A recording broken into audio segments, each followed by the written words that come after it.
What's going on, people? Welcome back to Curtis Shaw TV, back with another live stream. Apologies, Man City fans. I know, they ain't gonna be too happy with that picture to start the stream, but it was necessary, people. You know what I mean? The way Virgil treated Haaland like a baby yesterday. Beating Liverpool ain't for everyone, people. I can't lie. But listen, big up to everyone for tuning in today. Happy Monday. Hope you all well. Thank you very much. Really appreciate all the support yesterday. Fantastic support on the Arsenal v Leeds game and the Man City Liverpool game. Over 100,000 views between the two of them. So really appreciate it. Stand up if you're top of the league makes sense to me. Yeah, it's necessary. Let's stand up. We're top of the league. And I'm going to enjoy it as well, people. C Unit Credit Crunch. Hey, listen, we're here, people. No cutouts, no power cutting out today like at the Leeds game yesterday, people. It's all mad. But listen, we're top of the league and enjoying it, people. So yeah, big up to everyone for tuning in. And yeah, I had to put the gold trophy in the background today. I was going to put the VAR one as the background, but I went with the gold Premier League one. A few Man City fans were on social media saying, "Oh man, we could go unbeaten for the season. Blah blah blah. This team." So I said, "All right, we'll turn it with Arsene Wenger on the green screen because gold Premier League titles aren't for everybody. That is for sure. Yeah, that is for sure. But listen, like you're saying, people, yesterday was mad. 38-minute delay in the Arsenal game. And we managed to win the game. Yeah, imagine we didn't play with VAR yesterday. We would have been finished. We would have dropped points for that game. That is for sure. So yeah, man. B said, "I miss Arsenal therapy." Nah, man, we don't want Arsenal therapy all season. We don't want it. Floyd said, "Big C, I'm getting too dizzy up here. It's lonely at the top, people. Lonely. Still, Acon settings, people. Top of the league. It's lonely at the top, but we don't mind being up there. Happy Invincibles Day for yesterday, people. Gold Premier Leagues aren't for everybody." Thierry Henry fan said, "Saliba is the greatest athlete of all time, and right after him is the guy in my picture." He's obviously got Henry in the picture. Saliba, 50-50 yesterday for me. I thought first half he was colossal. Second half, I thought he was shaky. We'll do it. We'll talk in more detail when we do the player ratings anyway. But listen, here's what it is. Big up to everyone in the comments. Make sure you lick down the like button. Subscribe if you haven't already, people. And it's great being top of the league. Big week coming up, by the way. Big week coming up for Arsenal. PSV on Thursday. Manchester United play against Spurs on Wednesday, and Man United play against Chelsea at the weekend as well. Don said, "First time I've watched Match of the Day 10 times in a row. It's getting boring now. I can't lie. I didn't used to watch Match of the Day. I gave up on it the last few years. I'm watching it every week now." Jake Hammond, yesterday was stressful to watch the game, went slow, and it feels it was 24 hours, and then watching Liverpool beating City was the perfect ending. It was a beautiful Sunday for Arsenal. I can't lie, it was a beautiful Sunday. And listen, we did what we needed to do. Now, this one, we're gonna have an interesting conversation about this today, and I want your thoughts and opinions. I said a few things about Gabriel yesterday, and a few people messaged me in the comments after the game and said they felt I was being a little bit too harsh on him. He was better than Saliba yesterday, blah, blah, blah. My opinion of Gabriel was not purely based on what he did yesterday. It was almost a culmination of what he's been doing over the last few weeks, and we are going to go into more detail about it. There is a very fine line in football between an aggressive defender becoming a top quality aggressive defender or becoming a liability. There is a fine line. We've seen it with certain defenders. Oh, he's a beast, he's an animal. But then you can become that loose cannon that is targeted, that gets yellow cards, that gets red cards, that gives away penalties. And I just think at the moment, Gabriel is flirting between, are you going to be a really good aggressive defender, or are you going to be a loose cannon who gets booked a lot? I wasn't purely talking about his performance yesterday. I actually thought Gabriel was better than Saliba yesterday. Saliba's second half, I thought, let him down. But there's a fine line. And let's be honest, people, Gabriel is not in his first season at Arsenal. This is his third season. You don't expect that some of the mistakes he's been making, I expect them in the first season, maybe the second. Maybe you don't speak great English. He now speaks good English. He knows what this league is about. He knows what is necessary. So I don't want anybody to think that I was, there's no agenda. I'm a big fan of Gabriel. I've given him huge praise at times.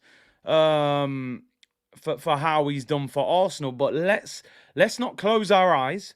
It's very important as Arsenal fans, if we are going to get back to where we want to be, which is where Man City have been the last few years, we have to acknowledge when a player's doing well, when a player isn't doing well, and when a player isn't good enough, or whether he just needs a break, or whether he needs to adjust. And that's why I think we have to be honest. Not every player who plays for Arsenal is a great player.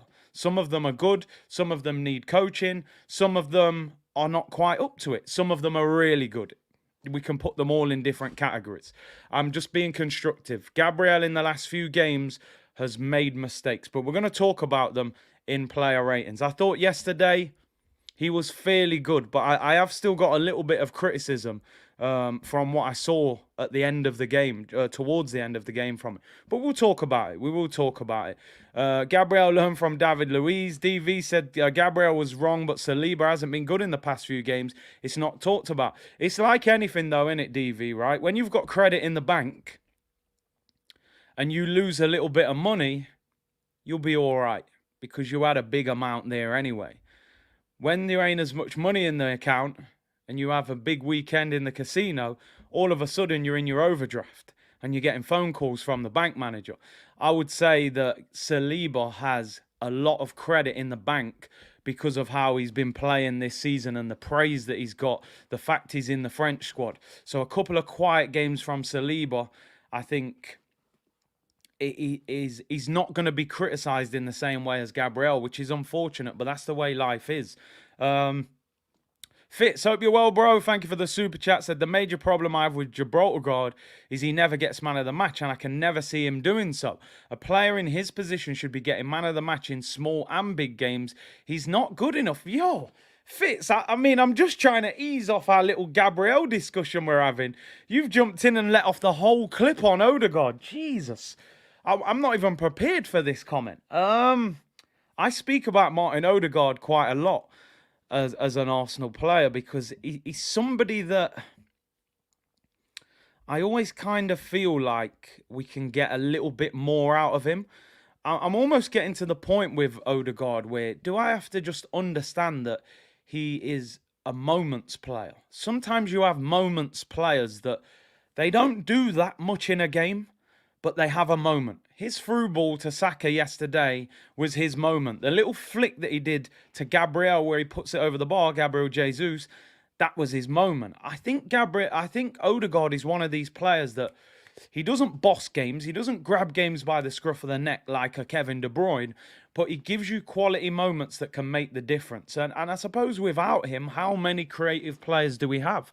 That is the problem. I just think we've put a little bit of unnecessary pressure on him and Arteta by giving him the armband because I think psychologically it's hard to take your captain off the pitch.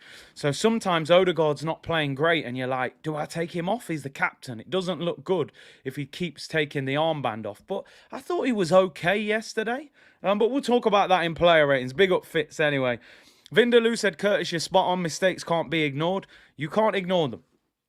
Accountability is important in anything in life, let alone football at the top level.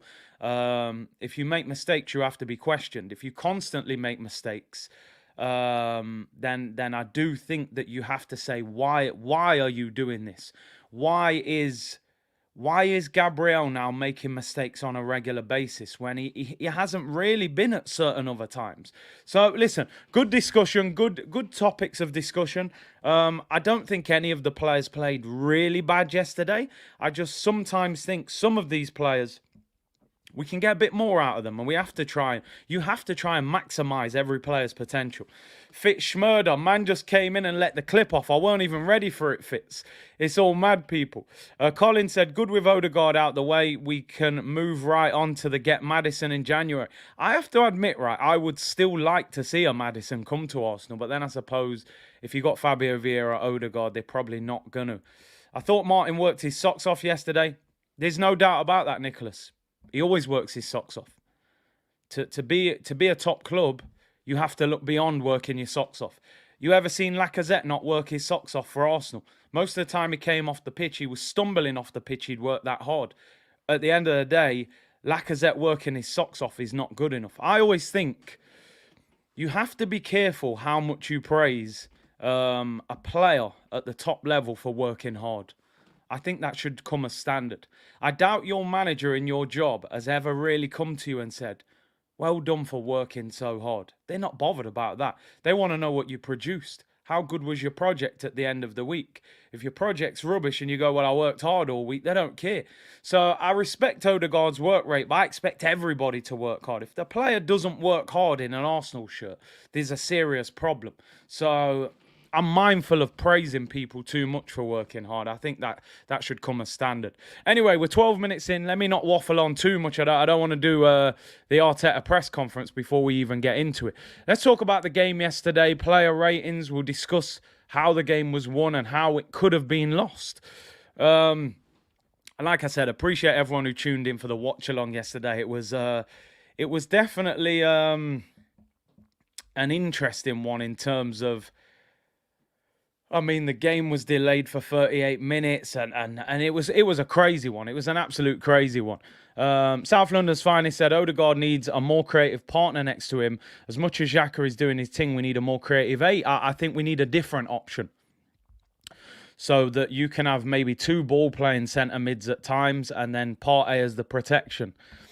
PG said, totally disagree. The armband is not his problem. He probably became more consistent with it. What I mean is, how I'm trying to explain it is, I think that when you wear the armband at a football club, it puts you on a pedestal. It pushes you up for everybody. It puts the spotlight on you even more because you're the skipper. People think you're the leader. So when we get in difficulty, people go, well, where was your captain? What did your captain do? Did he inspire you? Did he win you the game? Was he shouting? However.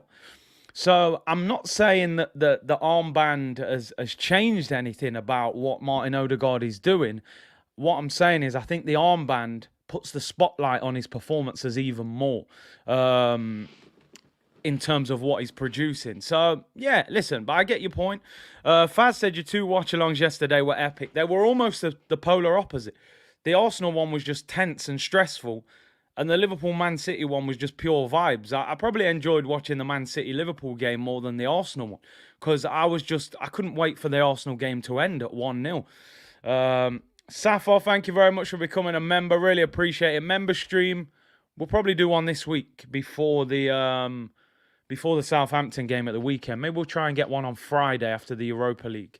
So yeah, we'll definitely do a member stream this week. Need to catch up with all the members and see how you're feeling about the way the season's going. Big up Darwin Noodles, man. That brother was flimsy yesterday, doing some good runs, but the boy don't want to pass. Anyway, let's concentrate on the Arsenal. Top of the league, handled business. I'm going to be totally honest. I didn't watch the game back, and the stream was a difficult one. A little wasn't easy to watch in the UK yesterday, let's be honest, with streaming and whatever. But I saw enough. We won the game, but this wasn't a great performance. Let's be totally honest. This was not a great performance. Dwayne said how many other teams sub their captain every game. It's a good point. It's a very good point. This was not a great performance, and my player ratings will be reflected. And again, some people don't like it. They go, oh, I believe you can win a game and not play well. And if you don't play well, then the player rating should not be that high. How many outfield players really played that well for Arsenal yesterday? I'm going to be honest, there was not many. And I mean there wasn't many. Before we even get into these player ratings, Aaron Ramsdale's man of the match. Simple as that. We don't need to... There's no argument. There's no debate. There's no one that was that close to him. Aaron Ramsdale, man of the match. So I'm getting that out of the way now before we even get into it. He was our best player. He kept us in this game because our passing was off. They pressurised us. And isn't it crazy that you beat Liverpool the week before, Liverpool the week after beat Manchester City quite convincingly, I felt. They deserved the win in the end. We beat Liverpool at home, one of our best performances of the season. We go to Leeds, who haven't won in 5, who are not in great form, and that was one of our toughest games of the season. Let me give some credit to Leeds United, by the way. They actually played well yesterday. I think they can... I would be surprised if they got relegated. I think they're a decent team. Sinistera was lively. Bamford gave us problems.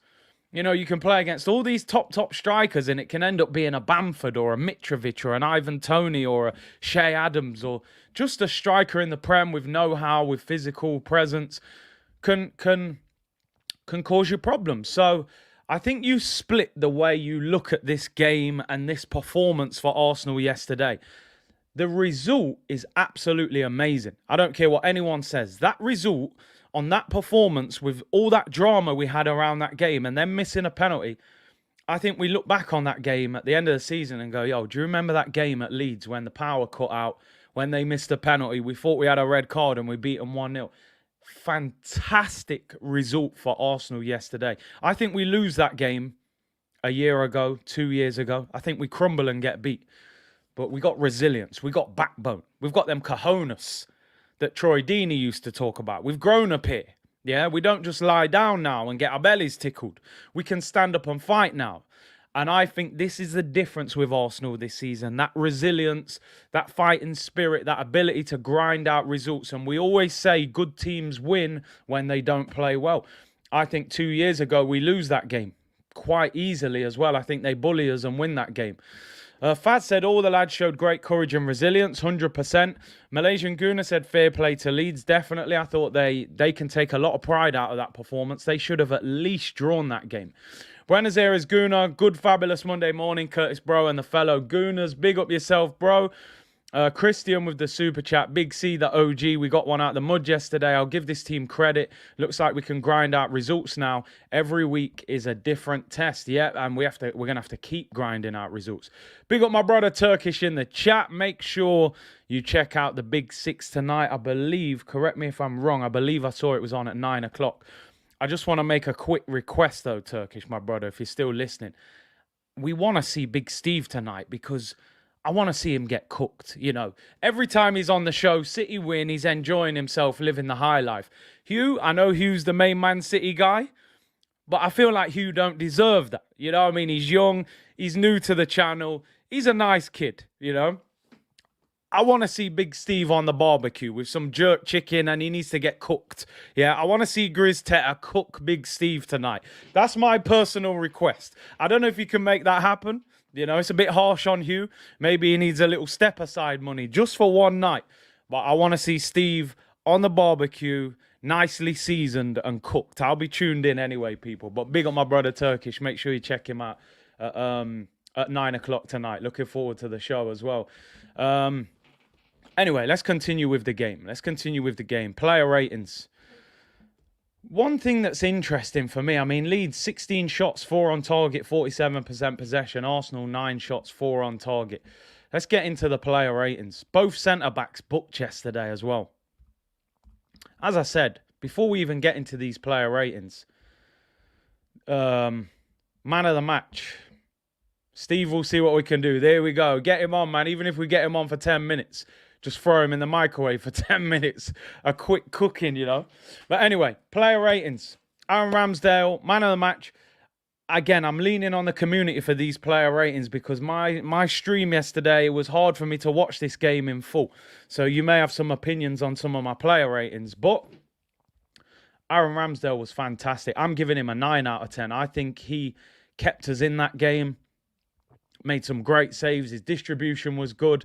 He was winding up their fans. Obviously, he played for Sheffield United. Sheffield United and Leeds won't like each other. So he was on the wind-up. I thought he was brilliant. 9 out of 10. I think it was one of his best performances of the season. And look, he even goes the right way for the penalty. I think there's a chance he saves that penalty if it's on target anyway. Some of you saying 8.5, 8.5, 8, 9, 9.5. I'm giving him a 9. Man of the match. Great performance. That's what we paid 35 million for him for. And again, like I always say, people, as a fan, I'm always willing to be proved wrong by anybody, whether that's Arteta or a signing.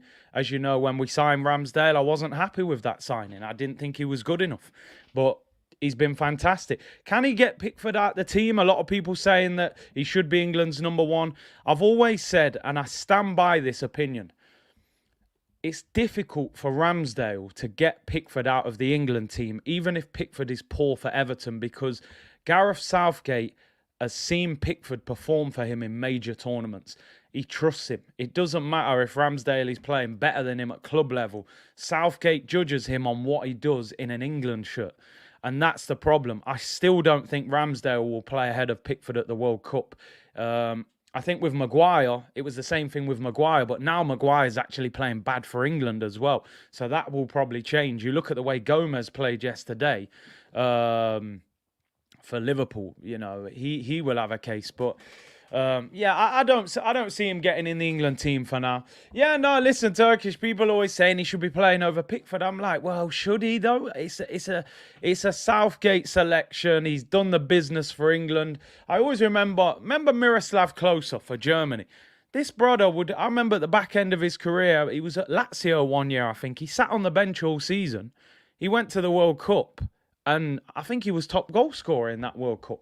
In Brazil, in the Brazil World Cup when they won it. So sometimes you have to separate international and club football. But Ramsdale gets a 9 out of 10 for me, people. I thought he was fantastic yesterday, to be honest.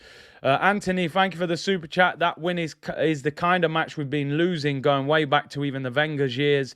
We've not been able to win ugly for years. It really was a game of two halves. Definitely the hardest game so far. Yeah, I'd say along with United, which I think we threw away the United game. I don't think they took it from us. I think we dashed it away. Leeds was a tough game yesterday. This is a Leeds that beat Chelsea 3-0 at Ellen Road. Brent, thank you for the super chat. I said, big up C-Unit. C-Unit. Big up yourself, people. 1,500 of you in the chat. 28 on Twitch as well. Big up everyone for tuning in. Cody M said, I'm blaming Drake.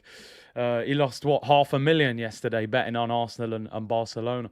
Let's go into the back four. I'm going to keep it 100, people. I thought the back four was shaky yesterday. I'm going to be honest with you, people. I know we got a clean sheet, but I don't think it was necessarily by great defending. We'll start with Ben White. I thought he was okay. I'm going to be totally honest, right? I'm going to be totally honest, and I hope people don't take this the wrong way, what I'm about to say, right? I think that Ben White has been fantastic this season, right? I think he's been fantastic. And he's deserved his regular pick, right? He's deserved his regular selection. And, yeah, it wasn't a bad performance from Ben White. I'm going to probably give Ben White a 6 for yesterday. I thought he was all right. 6.5 probably. There are certain games where I genuinely believe you need a right back that gets forward a little bit more. I remember watching a coaching thing where Pep was saying when he signed Mahrez, everybody doubled up on Mahrez. Mahrez had got Player of the Year at Leicester. He came to Man City. Every team doubled up on him. Get 2 players on Mahrez. Get 2 players on him. And I saw a thing where he said he used to tell Kyle Walker, just run past him at full speed. And I don't even want Mahrez to pass the ball to him. Just run past him. Because what it does then, it pulls away the left back, who's the furthest man back. The left back tracks the run of Kyle Walker. Then what do you get? You get Mahrez one-on-one with their winger who is marking him, who's tracked back. And then Mahrez goes to town because he's a silky, skillful baller and he rips you apart. I still think, you look at Saka, he's always 2-on-1. 2-on-1, 2-on-1, 2-on-1. It's so hard for him now to get any space, any room. He needs that fullback overlapping him, running past him, go and pull their left back away so Saka can go to work. And you're not going to get that on a regular basis, and it's not his fault. I give him a 6.5. I thought he was decent, Ben White, yesterday. Came off towards the end. But I definitely think you still might need to rotate your fullbacks at times. Something that was interesting yesterday, people, as well, that I think is starting to cause a few problems to Arsenal. We went to Bodo Glimt on Thursday. 2 flights to get there. Ben White, William Saliba, Martin Odegaard, Bukayo Saka all played that game, started that game. All played at least an hour. Tomiyasu came on, Thomas Partey came on, Martinelli came on. So you're looking at 7-8 players played on Thursday night in Norway. travelled back, would have probably had a day off Friday, trained Saturday, back to the game on Sunday. This is my problem at the moment with this squad. Too many of our players are having to start in the Europa League games, and that's a problem. You look at it now, we've got PSV the next 2 games, so he's going to have to play a fairly strong team against them because they're going to be better than Bodo and Zurich. I think fatigue is starting to kick in a little bit the Thursday, Sunday. You look back to previous Europa League campaigns, half of our team, 3/4 of the team was the youngsters, and we still managed the group. This year, half of our team is actually our first team. I think players looked tired yesterday. Gabriel Jesus, for me, looked 70% fit yesterday.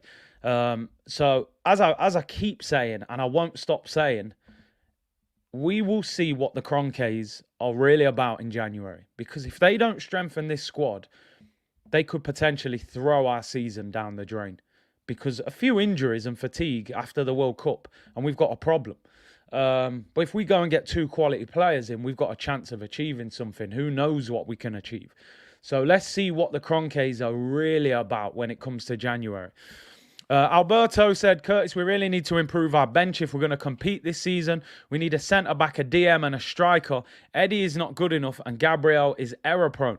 Listen, I've said many times, not many Arsenal fans talk about it. I still think we need a striker. I still think we need a plan B, a physical presence, somebody you can put crosses into. I don't think Eddie is good enough to be second choice. I think he should be third choice. But I don't think Arsenal have got any plans of moving for a striker. Possibly the winger and the centre midfielder. Let's talk about Tomiyasu at left back. I thought he was shaky, people. Going to be honest. I thought he was shaky. What I saw, I thought he was shaky. Gave the ball away. What happened at times, he had the ball on his left foot. And he's not a natural left footer. And he's passing. That pass he tried to play back to Ramsdale. He underhit it. That could have caused a goal. Ultimately, you've got to look at it. Last week, it was brilliant against Liverpool. This week, it didn't work. It didn't work. I thought he was shaky. I really did. And I think next week, going to Southampton, I'd say get one of the left backs back in. Give us that natural left side. We are missing Zinchenko for what he offers on the ball. I'm going to give him a 5 out of 10. I thought he was poor, I got to be honest. I thought that Sinistera caused him problems. Gave the ball away a few times. He tried to drop into that central role what Zinchenko drops into. And he just can't do that. So I don't completely blame him for the performance. But he looked shaky yesterday. And again, he could have been tired from the travelling. But he wasn't at his best. So I'm giving Tomiyasu a 5, people. I don't think he looked great yesterday. You got to remember he's been out injured for a long time. Still might not be fully fit. Let's get into the 2 centre-backs. I've got a feeling I'm going to be talking about these 2 for a while. Like I said, though, with the left-back situation, I want Zinchenko or Tierney back in there for Southampton. Well, let's start with William Saliba. I thought Saliba in the first half was really good. I was, again, saying Saliba looked solid. Second half, he wasn't good. It doesn't matter how much we love him as a player, how much we think he can go to the top, and we all do. Second half, he was a liability at times. Silly handball. Don't understand how he handles that. The back pass, what Ramsdale gets him out of an absolute mess. He got booked as well. First half, I thought he was really good. It was same old Saliba. Second half, he wasn't great. I mean, I'm not too sure what to give him here, to be honest. Bam Bam said Saliba, first half 7, second half 5, so we give him a 6. I mean, I'm being kind giving him a 6. Could have cost us the game, if I'm being honest. I'm going to be kind to him. He's got credit in the bank. I'm going to give him a 6. It was nowhere near his best game. The handball was silly as well. It could easily be a 5, 5.5. I scrape a 6 for him based off what he's done before. And because he won the game. He's got a heck of a lot of credit in the bank. But he wasn't great. People saying it was the Drake curse. He weren't at his best. I thought Bamford was giving him all sorts of problems second half. Listen, Steve, you can't be brilliant every game. You can't. You're spot on. You can't be brilliant every game. And we must be doing something right because it's another clean sheet. So it's not the end of the world. It's not like he was terrible. But second half, he was struggling against Bamford, just a tall, physical striker. And he seemed to start panicking. You know, I've never really seen Saliba give the ball away like that. So, yeah, people, he definitely wasn't his best. I'm being a bit kind giving him a 6, I can't lie. Rizza said Saliba is tired, damn it. Gave away passes and a penalty. First half baller, second half whack. 6.5 for his credit, for real. Big up for the super chat, bro. Let's talk about Gabriel. Now, listen, I got a lot of messages from people defending Gabriel yesterday, saying I was too harsh on him. And like I said at the start of the show, my conversation about Gabriel was not just about yesterday's performance, because he was better than Saliba yesterday for me. But I'm talking about consistent mistakes. Let me tell you where my problem is with Gabriel yesterday. Gabriel gets a red card, they give a penalty. Referee, fair play to him. VAR, between them, they overturn it. Gabriel could have still got a red card for kicking out at Patrick Bamford yesterday, because by the letter of the law, you can still be sent off for intent. Anyone remember Patrick Vieira being sent off at Old Trafford when he tried to kick out at Van Nistelrooy, the game with Van Nistelrooy at the bar from the penalty, and Keown and all of them beat him up after the game? Vieira never made no contact with Van Nistelrooy. Gabriel kicked out at Patrick Bamford. Like, let's not lie here, people. Yeah, Bamford fouled him, pushed him over. Should have got a yellow card, Bamford, for me. But Gabriel kicks out at him. In the 93rd minute of a game that we're winning 1-0, you're kicking out at someone in the penalty area because he pushed you to the floor. Stupidity. Again, could have still got sent off for intent. If I swing a punch at you on the pitch and I miss, the ref don't go, well, you didn't hit him, so you can still get a red card for that. I think it was stupid from him. I think it was stupid. I think there is a kick out towards him, but he gets away with it. Against Liverpool, we should have cleared the Trent back pass, but we got away with it. We won the game. Against Tottenham, he gives away a stupid penalty on Richarlison, but we got away with it. I know it sounds harsh. I know people will say, you know, we won those games. It's not the end of it. But we have to acknowledge that something is going wrong at the moment in Gabriel's game. Something. We're just fortunate that as a team, we're playing well and we're digging him out of a hole every week. Yesterday, I thought he played well, right? Apart from that stupidity at the end. I thought he did well. He was better than Saliba, in my opinion. So, in terms of the game yesterday, he'll get a positive rating. What's your rating for him for yesterday, people? What's your rating for Gabriel? Give me your ratings. But I'm saying, overall, the only reason that people aren't talking more about what he's done is because we've won those games. I don't want anybody to think there's nothing against Gabriel, but we're not just going to say, oh, well, we won, so ignore it. Because then when it comes back and bites you and you lose a game, you say, well, we could have dealt with that weeks ago, but we ignored it because we were winning games. No, we still have to talk about it. Just be constructive. There's no agenda. I'm not personally criticising him. I'm saying he has to cut that out of his game if he's going to become a top centre-back. And that's fair in my opinion. That is a fair conversation to be having. Marco said, as crazy as it was, the team gave me some confidence and never felt too in danger. By minute 63, it was clear to me that the ball wasn't going for them no matter what. Yeah. It didn't really feel like they were going to score, but it just, you thought we might implode at some stage. Why Always Me said, Mustafi and David Luiz spirits are still around. Let's see what you're saying for Gabriel. 6, 7.3, 7, a 5. What else you saying in the ratings? A 7, 8 out of 10. Hardly said, Curtis, you must acknowledge Gabriel for his overall defending more than the moments of his mistake. Listen, let me tell you something. Last season, I said on multiple occasions I felt he could be our best centre-back that we've had since Toure and Campbell. Loads of people heard me say that about Gabriel. I then changed and said, all right, maybe Saliba's better than him. I've given Gabriel heaps and heaps of praise. I thought yesterday was decent. I've given him 7 out of 10, people. See, just wait. I'm still giving him some credit. I thought he was our best defender yesterday. I'm just saying he has to cut those moments out. It's the difference between being a top centre-back who was aggressive, like a Vidic, a Sergio Ramos. They were really aggressive. or being somebody like David Luiz in his later career where people said, bit of a liability. Darren said, Gabriel stats, 100% aerial duels, 100% tackles, 90% pass accuracy, 80 touches, 9 duels contested, 8 duels won, 4 clearances, 4 blocks. There you go, 7 out of 10, people. Relax. I finished with a positive. You know, I finished with a positive. So I'm just saying it was more of an overall discussion rather than yesterday's discussion. Just cut them out of your game, Gabriel, and we're good to go. But you can't keep doing it because eventually it will come back and bite us. There we go. We move, people. Let's go into the midfield. Rye25 said, Big C, big up yourself as usual, but Gabriel needs to be dropped or sold. I'd give him a 6.5 or 7, but he's making too many mistakes for me. I wouldn't sell him. No chance. And I wouldn't drop him, to be honest, because I do think him and Saliba have got a good partnership. We've got the second best defence in the league by goals conceded. We're top of the Prem. So ultimately, it's working. I'm just saying, just tweak those little bits. We don't hide from. I wouldn't sell him or drop him.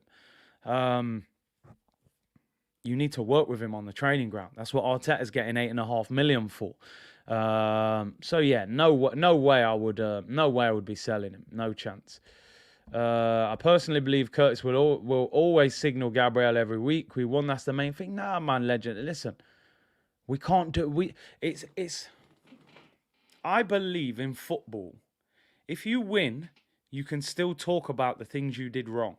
If you lose, you can still talk about the things you did well. It's the balance, right? Just because we won doesn't mean everyone played fantastic. And if you lose, everyone didn't play bad. Gabriel is making mistakes and he needs to cut them out of his game. It's as simple as that. At the moment, they haven't cost us. I felt like last season he was making less mistakes than this season. So that's why I'm sort of saying, why is he making these mistakes now when he wasn't last season, really? So it's no agenda. It's not, when he plays well, he gets credit off me. He's been credited loads of times. Anyway, let's move on. Eros, always room for improvement, of course. Let's go into the midfield. Thomas Partey. This one was a tricky one for me because I thought at times in the first half he was playing really well. In the second half, I feel like I didn't really notice him that much. What would you give Thomas Partey? I've got 6.5 written down for Thomas Partey. I thought second half he went a little bit quiet. And Gunnar, you're right. They would target. They would. If you was playing against Arsenal now, you would target Gabriel to try and get him booked or see if he makes a mistake. But what would you give Thomas Partey? Johan said a definite 6. That guy said 6. Kemar said 4.5. 6 at most. I had 6.5 written down. I'll probably give him a 6. I thought he was quiet. He looked a bit tired again for me yesterday, which I'm saying I don't think he should have travelled to Norway. I'm sorry. I know people will say, this, that. I don't think he should have even travelled. Bringing him on for 7 minutes. What's the point? What was the point in Thomas Partey going to Norway? He should not have travelled to that game, and I stand by that. To take him there to play him for 7 minutes, pointless. Should have left him at home for 2 days and said, relax. So he gets a 6. I thought he was good first half. Second half fell off a little bit. Bumpy said, I think the injury's playing him. I mean, he played 90 minutes, so I would like to think he's all right. Granit Xhaka. I've got 6.5 written down, to be honest. Played a few decent forward passes. I don't know, but I don't know if was he better than Partey. I feel like I saw him on the ball more than Thomas Partey. From when I was looking at the stream, I gave Xhaka a 6.5. What would you give Granit Xhaka, people? Magic Mike said 6. Football Focus said 7. Bumpy says 7. Ryan says 7.5. Xhaka is a natural leader, says Faz. 7. Oh, sorry. Savannah said he's a natural leader. Oh, the boos get into Partey. Yeah, people said he was booed yesterday. 6.5, 6, 7.5. I give him a 6.5. Gets slightly higher. Martin Odegaard. Martin Odegaard again. I've gone for the pass is real quality into Saka. It's a tricky one with Odegaard sometimes. 6.5 for the assist, maybe. Got dragged off. Did he get on the ball enough? I'm giving him a 6.5 for the assist, I think, people. 10 Granite save Gabriel. People saying I should have given Granite a 7. Maybe we itch him up to a 7. But Odegaard, for me, these are the games what worry me with him sometimes. It's like Leeds away, they're in our face, they're pushing, they're pressing. And I feel like Arteta has to say, okay, get him off now. Get him off. I give him a 6.5. It was a nice assist. I think he needs to do a bit more in those sort of difficult games back against the wall. But I give him credit. He created our 2 best opportunities. Jesus should have scored and Saka did score. So let me give him some credit. I give him 6.5. Let's go with Gabriel Martinelli, people. I thought this game, it was a bit like what I would say the old Gabriel Martinelli was, where I think he was a speedboat with no driver. I thought he worked his socks off, did a lot of running. I don't think there was a lot of end product from him. Again, he looked tired, came on Thursday night. After that shift he put in against Liverpool, ripping up Trent, did he really need to go to Norway? I suppose the problem is we're short of players. But again, he looked a bit jaded to me. Played the full 90 minutes as well yesterday. Martinelli 6. 6 man was bodying him. May gives him a 7. Badir a 6. Asher gives him a 6. Nimbo a 6. I'm giving him a 6. I thought he lacked end product yesterday. I thought he was just running for, at times, no reason. Worked his socks off with Tomiyasu behind him as well. Maybe have them two built a partnership yet? I give him a 6. Worked his socks off. End product was lacking, in my opinion. Yeah, the batteries need charging, man. He needs a break. I don't think he should start against PSV, that is for sure. Bukayo Saka scored a fantastic goal yesterday. Absolutely brilliant finish. He's starting to produce numbers now, this is what it's all about for Saka. Couple goals last week. He's bagging now. And the goal was fantastic. I don't think he played amazing the whole game, going to be totally honest. I thought second half, again, I thought he looked tired. He came off. I mean, the goal, I've got 7.5 written down because the goal makes the difference, wins us the game. I don't think his overall performance was amazing, if I'm being honest. But the finish was sublime on his right foot. Let's see what you're saying. 7.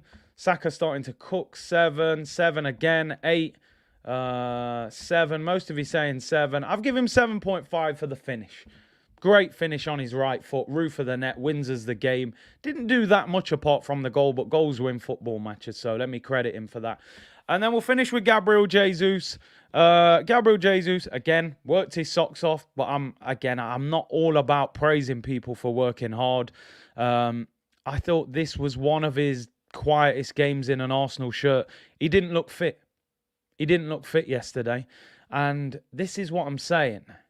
If you truly believe that Eddie Nketiah is a sufficient backup to Gabriel Jesus, you give him 100 grand, 4-5-year deal, number 14 shirt. If you truly believe he is a genuine backup striker to Jesus, and Jesus is not fully fit, which he did not look fit yesterday, then why did Eddie not start that game yesterday? That is the question I would ask Mikel Arteta in the press conference. Why did Eddie not start? Because Jesus doesn't look fit. Or why did you not take him off earlier? I'm still not sure he really trusts Eddie Nketiah as much as he says. I give him a 5.5. Purely just for the endeavour and the link-up play. He should have scored. Odegaard puts it on a plate for him. He's 7 yards out. Puts it over the crossbar. And I don't think he was at his best. And he wasn't fit.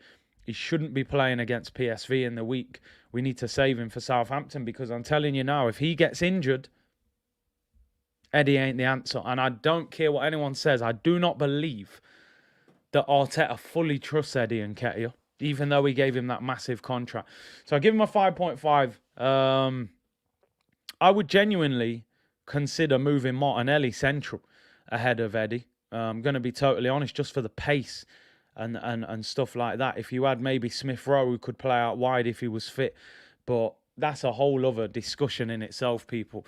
All the substitutes, I mean, the subs really, no one really made a huge impact, if I'm being totally honest. Who came on? Eddie came on. Fabio Vieira, Tierney, Holding, all get a standard performance, really. Just standard 5, 6. I don't think any of the subs really changed the game. 1.8 in the chat. Make sure you lick down that like button, people. What I'm trying to say, listen, I'm gonna give the manager's rating in a second, but just before we round up the game in general, I think, listen, the performance and the result were two totally different things. The performance wasn't great, right? It wasn't great, but there was a lot of resilience, right? The team didn't lay down. I think we'd have lost this game 2 years ago, right? So I give them huge credit for their ability to dig deep. You know, there's a delay. You've played in Europe. You've traveled. There's tired legs, and we win the game. I think it's brilliant how we got through that.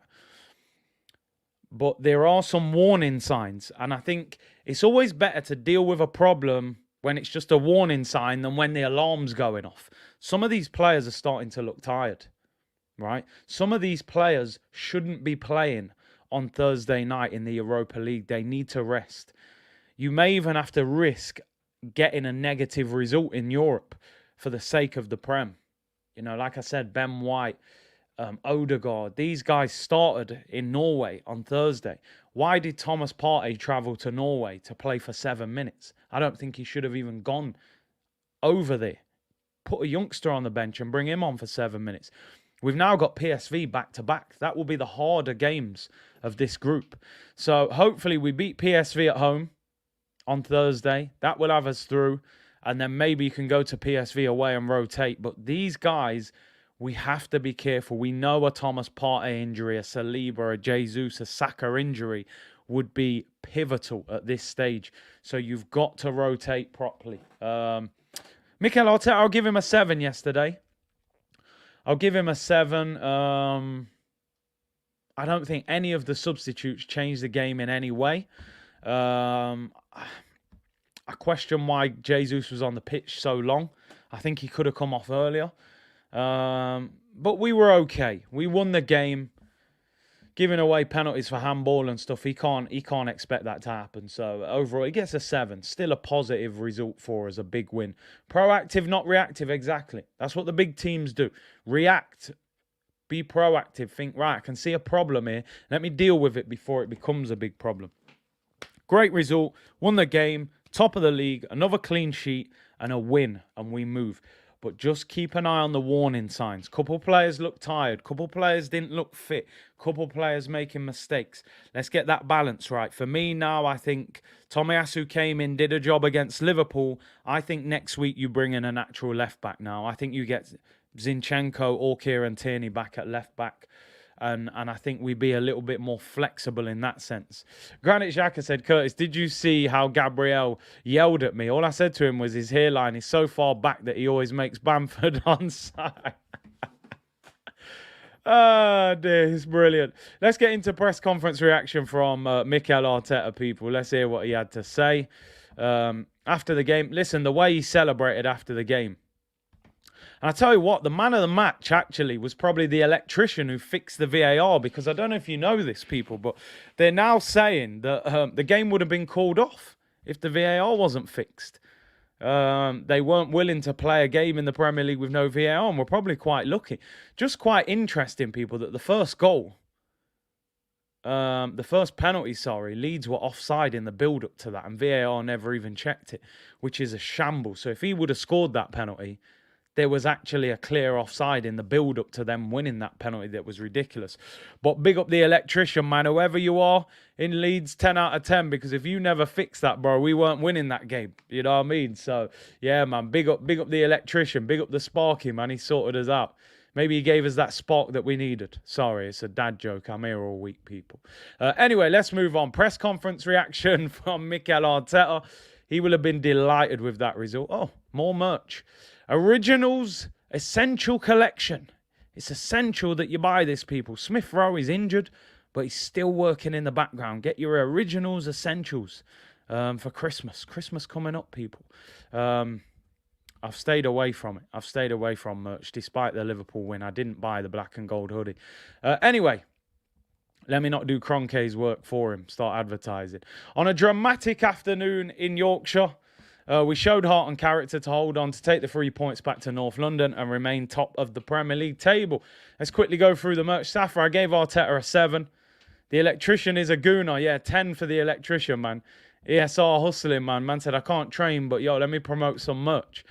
On what he made of the intense second half at Ellen Road, he said, and the first, it's always intense here. We expected periods where it became really chaotic. And we had to handle that situation. I think in the first half, we had some good moments that we should have outplayed them and scored 2 or 3, and we didn't. I'm going to skip through. He's doing paragraphs here, people. So I don't want to hold you up too long. On whether that's an example of winning in a different way to previous games this season. We made it difficult for ourselves. We didn't close the game out in the first half when we should have done. In the second half, we made too many mistakes and just gave opportunities and belief to Leeds. Credit to them. I think in the second half, they were really good. Incredible atmosphere, and I think they deserve credit, and I agree. I thought Leeds played really well. They would be very disappointed they didn't get a point.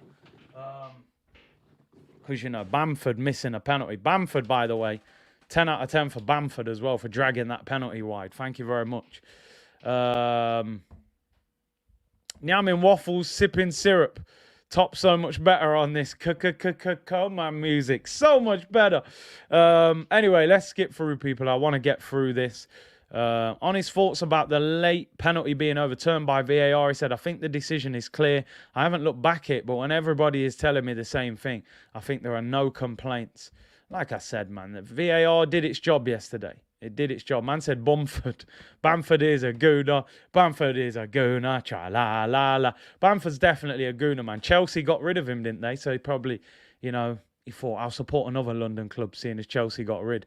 On how his heart rate is doing after the game, he said, it's always very hectic here. It's no coincidence winning like this. What the team shows, the character, the personality, and the desire. There are players that are really struggling after Thursday night. To go from Thursday night in Norway and then come to Leeds and win both games the way we have done. Big credit to the boys. It shows a lot about them. Got to start rotating more now, Mikel. I don't think 4 or 5 first-team players can be starting in Europe. Not with this quick turnaround.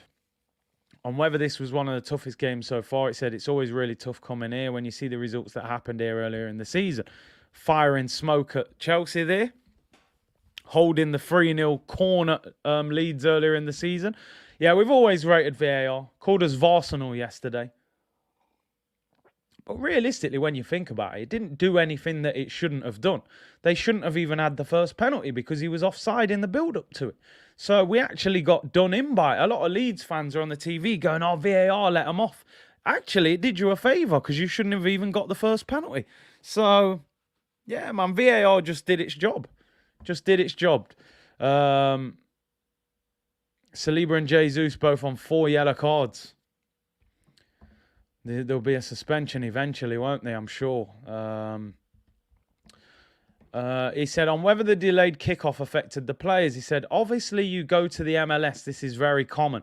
When we're in pre-season there, the game can get delayed because time distance for 3 hours, 5 hours before play restarts. Yeah, obviously the game Orlando. The game against Orlando, there was obviously a thunderstorm. The kickoff was delayed for an hour and a half. He said, here we are not used to it. We had to adapt and give them time to resolve the issue. But it was important because VAR was really important and it would have made the game different. Big up VAR, man. Big up the Sparky who got us through that, people. I'm telling you. Call us top of the table Arsenal right now. On whether it was hard to retain focus during the wait, he said 100%. I think we're all concerned about that because they have a certain routine and it disrupted the routine. But again, a different context. Adapt and find a way to win. You got to deal with it, man. You have to deal with it. It's as simple as that. Leeds had to deal with it as well, so we have to, we have to make it work. On whether, on whether he'll be watching the Liverpool Man City game keenly, he said, yeah, I will be watching with some nice dinner in front of me because it was really intense, and I need to bring everything down a little bit. I mean, that's gotta be I wonder what he's having for dinner, by the way. Waffles, by any chance? What a way to end a press conference. Will you be watching Liverpool Man City? He said, yeah, I will be watching with some nice dinner in front of me because it was really intense and I need to bring everything down a little bit. That's probably the most interesting answer he's ever used at the end of a press conference. Literally waffling at the end of the waffle settings, people. He's going to sit down, have some waffles and watch City against Liverpool. That was quite a short press conference. I'm glad, actually, because it was already starting to get to me a little bit. But we move, people. Listen, as I always say, and I've said many times this season, let's credit him. Let's give him credit. I'm the first one who's criticized. The man said, pause. Yeah, I can't lie. I've been at the front of the queue saying this guy ain't good enough. So I've equally got to be at the front of the queue saying, you know what? You're doing the damn thing right now. 9 victories out of 10 games. I mean, the last 4 teams in the Premier League that have won their first 9 out of 10 have won the title. So it's led me to the question, and it's the main topic of discussion. And I want to know your thoughts and opinions. Can we do it? Can we? And you know what I'm asking you without me even asking it you. But can we? The green screen is there for a reason. Can we lift? Can we show our armpits on TV? You only show your armpits when you do what Arsene Wenger is doing right now on that green screen picture, that side, when you lift trophies. We'll get the poll up. Now, my question is more this. Can Arsenal win it? I think it's probably too soon, even though I was shamelessly saying it on the Liverpool Man City stream. I was caught up in the moment, right? I was caught up in the moment, but it was a good moment. You know, I had to get caught up in that moment. But can we challenge is the question. Can we challenge? Can we be within touching distance? You know, when Usain Bolt wins the gold, Blake's half a second behind him getting the silver. You're close. You competed. You didn't really win. You started well. First 40 metres you was in front of Bolt. Then Bolt went into 5th gear and, you know, went straight past you. And then next minute he's doing the lightning celebration.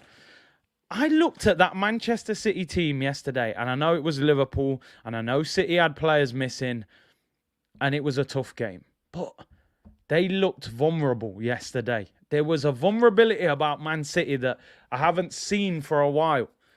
You know, I looked at that Akanji, I thought, not amazing. Cancelo, amazing on the ball. Defensively, is he world class? I don't know defensively. Nathan Ake, centre-back playing left-back. He can get dealt with. You know, listen. Most weeks they slap teams and win 5-0 at home. That's the problem. No, I never said quaddy, you know. Man said quaddy. You know, Van Dijk pocketed Haaland, which I enjoyed. Just to see that he was real, not Ivan Drago. There's a few things that will obviously work against us, people. One is the lack of squad depth.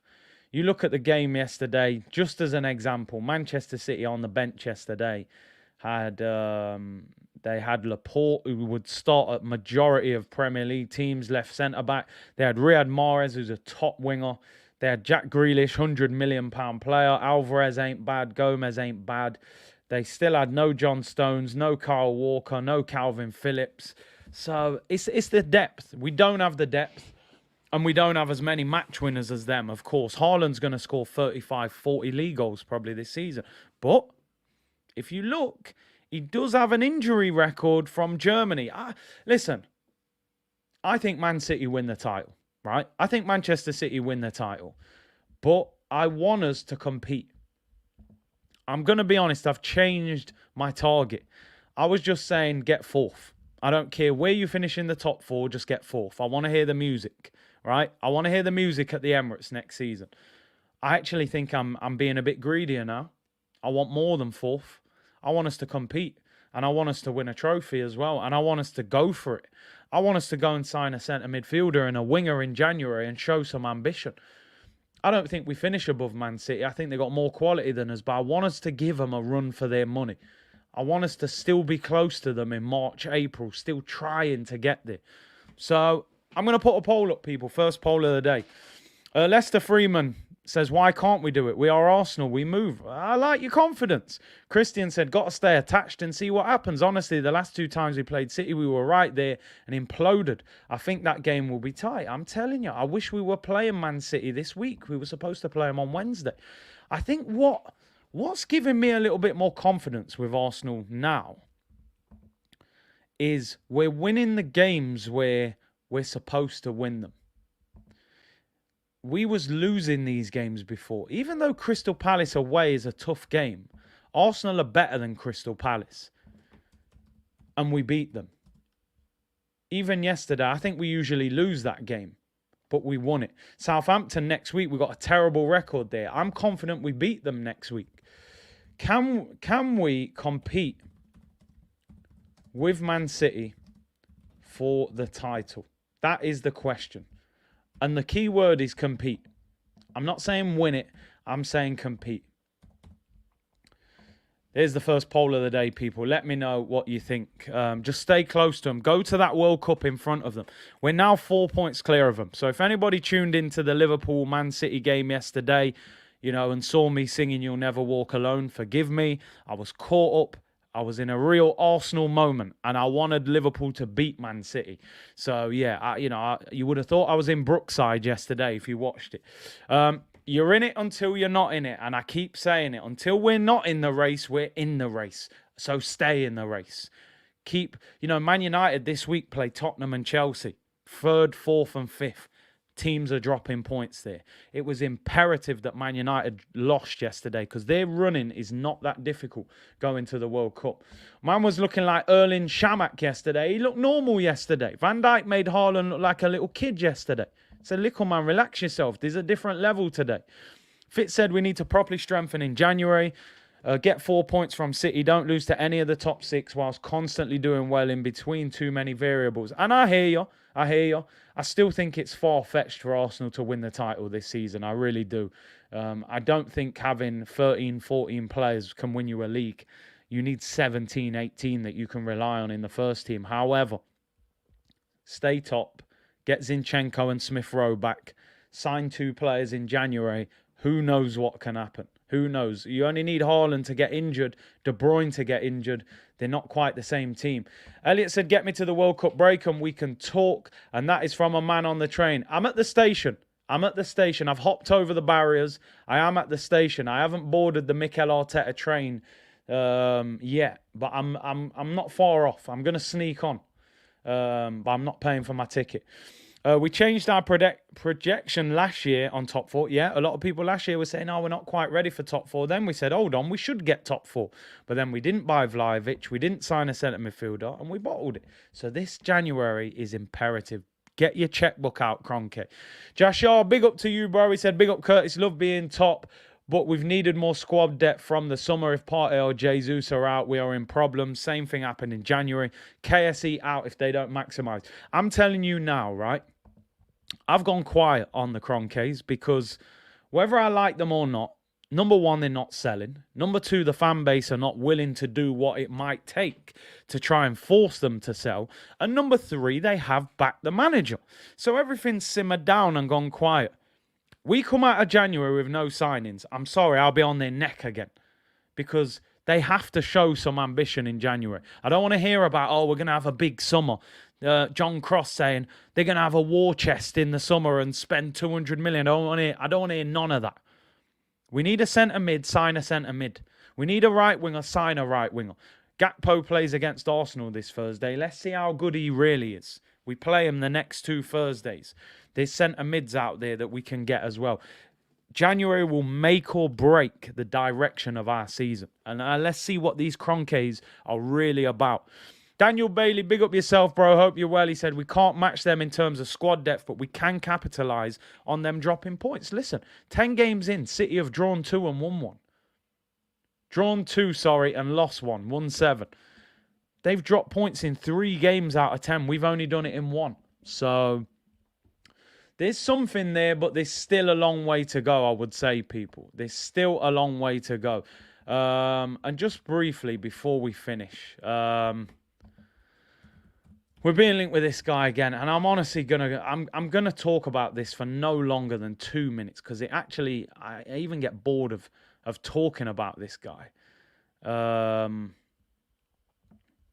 that is the brother Locatelli, who we've spoken about this guy so many times. But the story's there again today, people. I don't know why, because he actually started for Juventus at the weekend, which makes me wonder why he's being linked with a move again. But a story coming out again of Italy saying that Locatelli could be sold in January, even though he played on Saturday as they won. They're saying once Pogba comes back, he's getting benched and they're not happy with him. I've asked it many times, would you take him? On one hand, he rejected us, so a lot of people don't like him. On the other hand, he's better than Lokonga. He's better than Mohamed El Neni. You can have the debate, is he better than Granit Xhaka? I'm not sure. Depending on how the deal looked, I wouldn't be totally against it. Because I don't think we can be that angry that he went to Juventus. He said it was his dream club growing up. It's the team he supports. All right, if you don't go for him, you've got to get someone else who's better than him. I'd rather get Locatelli than get no one, I think is what I'm trying to say. If the deal looked right and we got him at a good price. If I offered you now, listen, we don't sign a midfielder in January, or we sign Locatelli, I think most of you would say take Locatelli. He's still better than Lokonga and El Neni. However, I'm not as enthusiastic about taking him as I was 6 months ago. But I wouldn't say the door's completely closed on him. Jim Short said, use this for an Arsenal Premier League Champions League 2023 DVD. Yeah, I hope so. I hope we need it. Big up, Jim. Swannick said, big up, Curtis. World Cup in January will decide. Totally agree. Totally agree. We need our players to come back fit from the World Cup. Then we need to strengthen. If that doesn't happen, season will fizzle out. MVR said, Big C, as much as I hate Locatelli, he's better than El Neni and Lokonga and has the potential to be better than Partey. Caicedo, I like him, Gunnar. I like him. He's looked good this season. Bring in Laporte, Mahrez and Onana. We'd take anything Man City's throwing out in the recycling bin, we'll take it, people. Kay said he's 6'1", great passer and good under the press. It will be interesting. It will be interesting. Who will we go for in January? Do we go back for Tielemans? Do we go for Danilo from Brazil? Douglas Luiz has signed a new contract. Locatelli. Who do we go for? Who is the answer in midfield? There doesn't seem to be a clear answer now about who we should go for. Ruben Neves. You know, Wolves are struggling. Could we go and get him now? I did read, though, that Ruben Neves was signing a new contract. I don't know whether he ever signed that contract or not.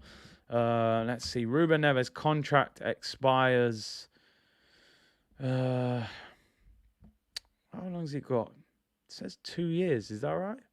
2 years left on his deal. So he'll only have a year left in the summer. He hasn't actually signed it. So, yeah, we could probably get Ruben Neves, you know, but he'd be expensive. I would take Ruben Neves as well. I like him. Probably end up with Tielemans. Caicedo is the guy. Dewsbury Hall. Neves. Frankie de Jong. Wages are huge, man. Maybe if we're in the Champions League, but even then, rather him than Xhaka, Danilo. I think they'll look at Danilo. They seem to have targeted him for a while. And yeah, your good point. Ruben Neves, he hasn't signed the contract. So with 18 months left, could they be demanding 50, 60, 70 million? I don't think they can. So, yeah. But that's it for the day, people. We've been on for an hour and 10 minutes. Thank you very much for tuning in. And as I said, hit that like button on your way out. Tomorrow, I'll be on the Talk is Cheap show live on AFTV, 5 p.m. Make sure you tune in for that. I may have a video out early if there's enough news for us to talk about. Wednesday, I'll be back on at 2 p.m. We're doing Man United v Spurs watch-along Wednesday night. Thursday, Arsenal watch-along, Arsenal against PSV. Friday, we'll preview the Southampton game, press conference reaction. We'll try and get a members stream over the weekend as well. And then obviously Sunday, Arsenal against Southampton. And we're also going to do Man United against Chelsea. So, busy week. Make sure you keep it locked. Subscribe to the channel. Like the video. Enjoy your Monday, people. We're top of the league. Man City, Gold Premier Leagues ain't for everyone, people. I'll see you all tomorrow, people. Bless.